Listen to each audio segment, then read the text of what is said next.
Bonjour, une deuxième fois, mes chers élèves.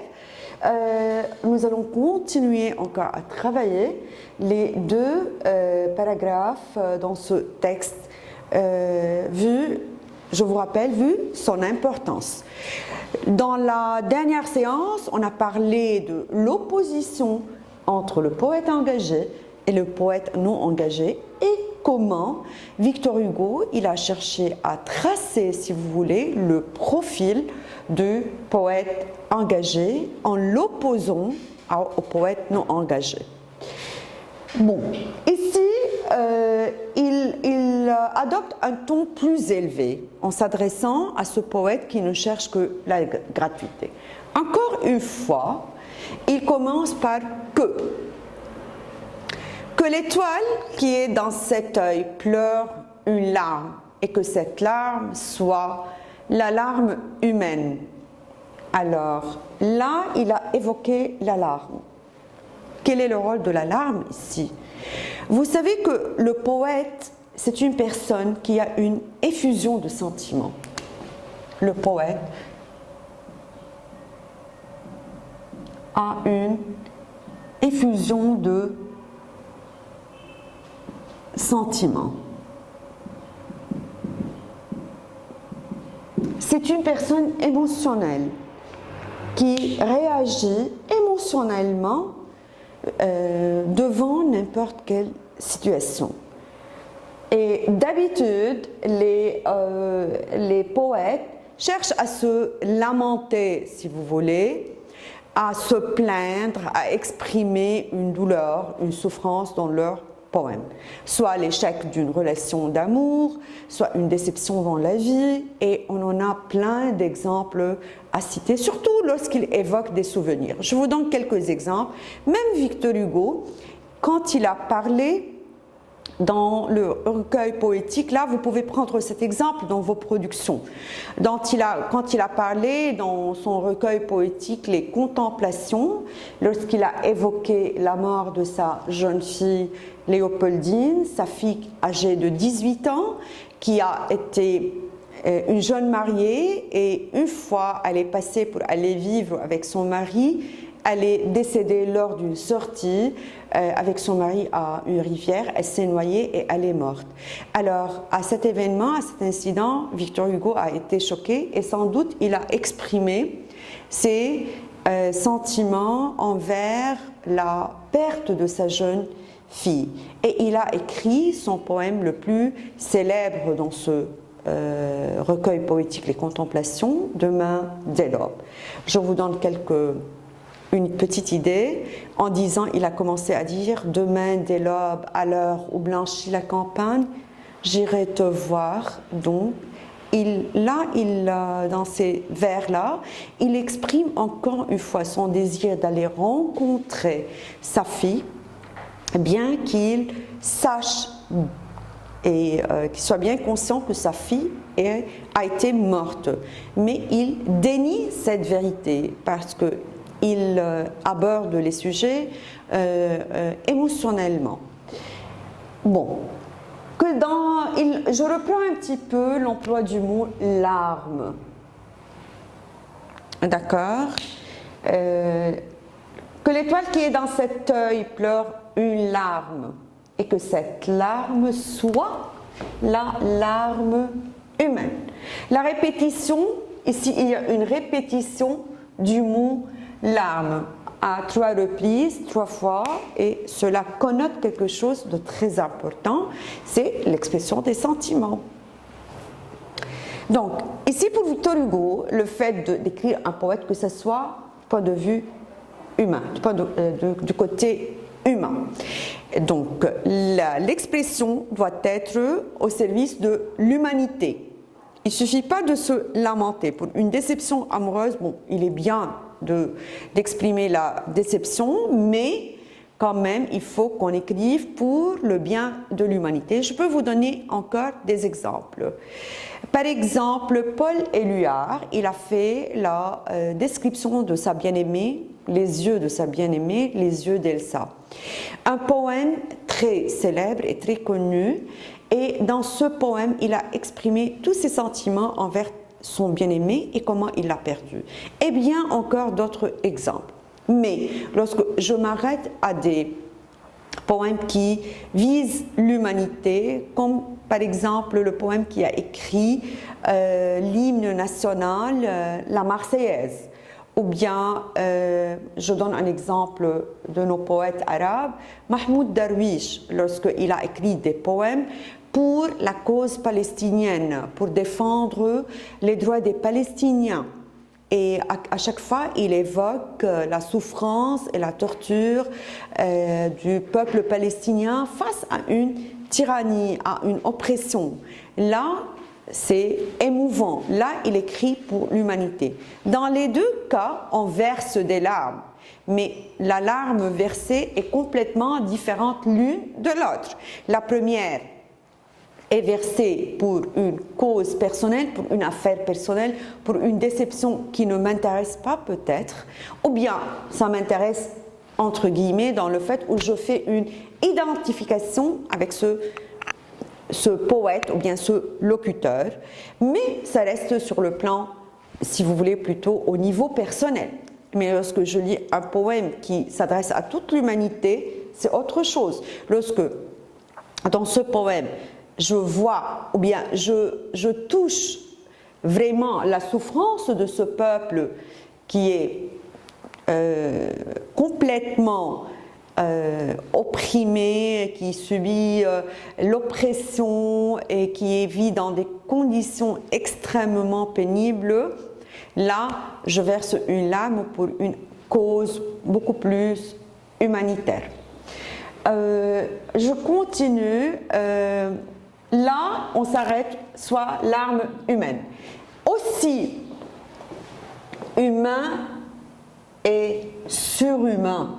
Pas seulement humain, même surhumain. Là, il est allé dans une formule de surenchère, de dire il faut aller encore plus loin de l'humanité, de vivre son humanité jusqu'au bout, jusqu'à l'apogée, surhumain. Humain et surhumain, ce sera le poète. Ce sont les points essentiels dans le profil d'un poète. Être humain et surhumain. Ce sera, vous voyez là, l'emploi du futur simple de l'indicatif. Ici, le futur simple exprime la certitude.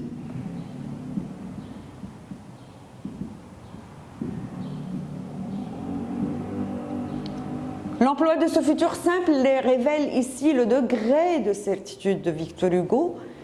Donc, il n'a pas donné le conditionnel, il a affirmé que le poète doit être humain et surhumain. Mais, encore une fois, l'opposition par l'articulateur logique, mais être tout à fait hors de l'homme, c'est ne pas être. Là, il a donné le profil opposé à ce poète engagé qui n'est pas du tout humain, qui s'est déshumanisé, qui s'est dépouillé de son côté humanitaire. Mais être tout à fait, là, tout à fait, elle est complètement.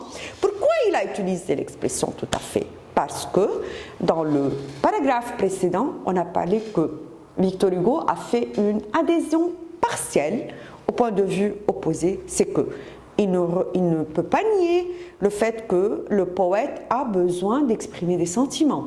Pourquoi? Parce qu'il a une effusion de sentiments, c'est une personne émotionnelle. Mais être tout à fait hors de l'homme, c'est ne pas être. C'est lié à une question d'existence. Ne pas être, c'est ne pas exister. Ça nous rappelle un petit peu la conception de Jean-Paul Sartre concernant l'idée de « je pense donc, je suis désolée », ce n'est pas Jean-Paul Sartre, c'est plutôt Descartes. Lorsqu'il dit « je pense donc, je suis », donc son existence a été liée à l'idée de penser, de réfléchir, de raisonner. Ici, Victor Hugo a lié la présence, l'existence d'un poète à l'idée d'être humain et surhumain, de partager les douleurs de l'humanité. Montre-moi ton pied. Montre-moi encore une fois, on a utilisé le mode impératif. Mais ici, ce qui attire l'attention, c'est le passage à la deuxième personne du pluriel. Ici, Victor Hugo n'utilise plus le vous. Donc, il s'adresse plutôt personnellement à ce poète non engagé et sur un ton où il cherche à minimiser le rôle et de donner une sorte de montrer qu'il dévalorise désolé, ce poète. Montre-moi ton pied, génie. Il le nomme de génie. Il ne lui accorde plus le titre d'un poète. Pour lui, il ne mérite pas ce titre. Montre-moi ton pied, génie, et voyons. Donc, le mot d'impératif, là, la deuxième personne du pluriel, du singulier, désolé, qui révèle la dévalorisation, montre-moi. Il le défie. Donc, ici, la valeur, c'est un défi. Et encore une fois, et voyons, c'est-à-dire moi et toi, voyons. Encore cet impératif a la valeur d'un défi. Je veux voir si tu peux le faire, je te défie. Si tu as comme moi au talent de la poussière terrestre, encore une fois, nous avons ici une métaphore. Tu as de la poussière terrestre, c'est-à-dire si tu marches sur la terre. Si il connote le fait d'être engagé, d'être sur terre, il ne vole pas, mais le fait d'avoir de la poussière terrestre au talon, donc il vit dans ce monde réel. Si tu n'as pas de cette poussière, si tu n'as jamais marché dans mon sentier, le sentier c'est une petite rue, on parle de sentier dans les villages, c'est-à-dire si tu n'as pas fait le choix d'être engagé, si tu ne suis pas cet engagement, cette voie, tu ne me connais pas. Donc nous, on ne se connaît pas, nous ne connaissons pas, on ne peut jamais nous rencontrer parce que nous n'avons pas de point commun. Et je ne te connais pas. Ici, il le refuse catégoriquement, il le rejette. Va-t'en. Ici, là, le ton augmente. Ici, cet impératif a une valeur d'exclusion. Exclure quelqu'un. Donc toi, tu ne fais pas partie de notre groupe. On ne te veut pas. Exclusion. Va-t'en. Tu te crois un ange, tu n'es qu'un oiseau. Un ange, tu n'es qu'un oiseau. Ici, l'opposition entre ange et oiseau, ici l'oiseau pour le minimiser, encore une fois pour le dévaloriser.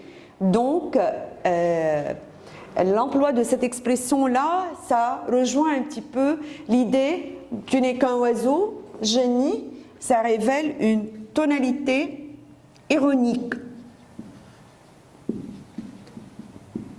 Une tonalité ironique, il se moque. C'est une dévalorisation de ce poème, de ce poète non engagé.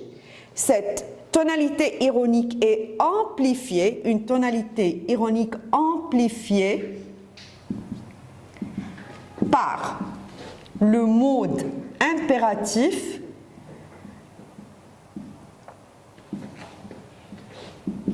ayant d'abord la valeur du défi, ensuite l'exclusion.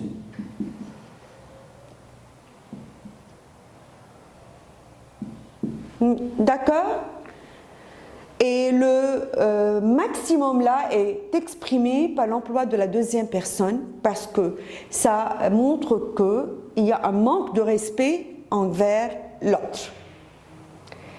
Je vais encore m'attarder sur cette expression. Tu te crois un ange, tu n'es qu'un oiseau. Nous avons ici la forme négative. Tu n'es qu'un oiseau, ne On appelle ça une forme, la forme de restriction.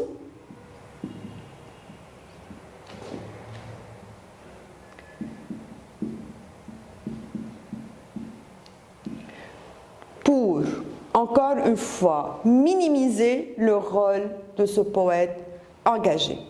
Donc, ici, si je récapitule un petit peu dans ces deux paragraphes, encore une fois, reprend Victor Hugo, il cherche à dresser le profil, le portrait, si vous voulez, de ce poète, qui doit surtout se caractériser par le côté humain, de plus être surhumain. Donc on a dit ici, il y a le préfixe sur qui exprime une exagération, si vous voulez. Ce sera le poète, et puis il a parlé en employant le futur simple pour marquer sa certitude de ce profil.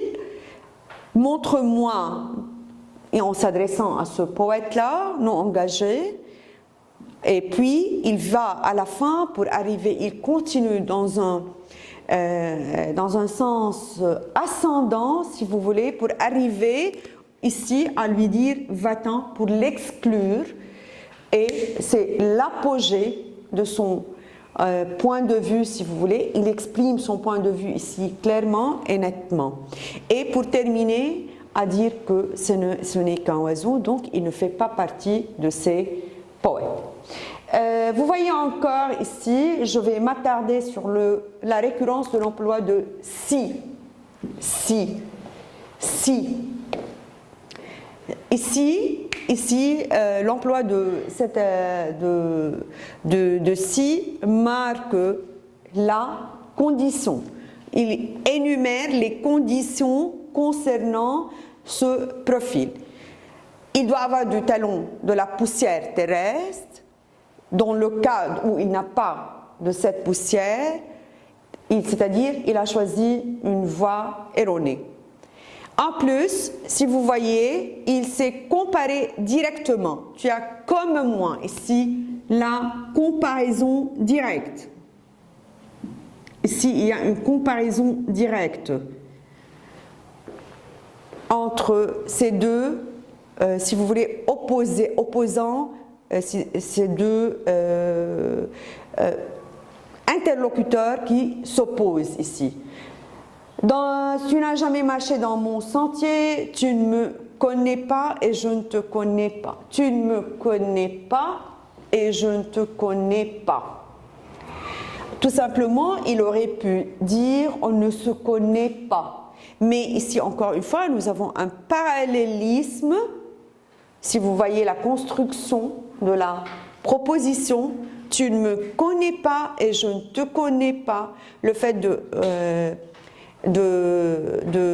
répéter le verbe se connaître pour mieux insister sur l'idée de le fait de nier l'autre. Un parallélisme antithétique basé sur une opposition. D'accord?